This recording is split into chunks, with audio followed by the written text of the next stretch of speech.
বন্ধুগণ, ধূলিধূসরিত পৃথিবীতে আদৌ কোনো চিহ্ন থাকে না। এই যে সাম্প্রতিকতম খেলাধুলা, সবই প্রত্নবাণিজ্যের গাইতি সাবুলে।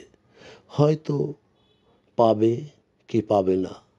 যুক্তিসঙ্গতভাবেই যদি কোনো উপজাতি কোনো চিহ্ন রেখে না যায়, তাহলে আমরা কিভাবে তাদের সম্পর্কে কিছু তথ্য, কিছু উপাত্ত খুঁজে পাব? আপনিই বা কিভাবে এমন অজানা কিছুর উদাহরণ দেবেন? যে কোনো জীবিত ব্যক্তি জানেন না যে এটি কখনো বা কখন বিদ্যমান ছিল। কল্পনা করুন যে আপনাকে 3 বিলিয়ন বছর আগের মতোই, জাদুর মতোই পৃথিবীতে নিয়ে যাওয়া হয়েছে। চাঁদ দিগন্তে বিশাল ঝুলন্ত, কারণ এটি পৃথিবীর অনেক কাছে।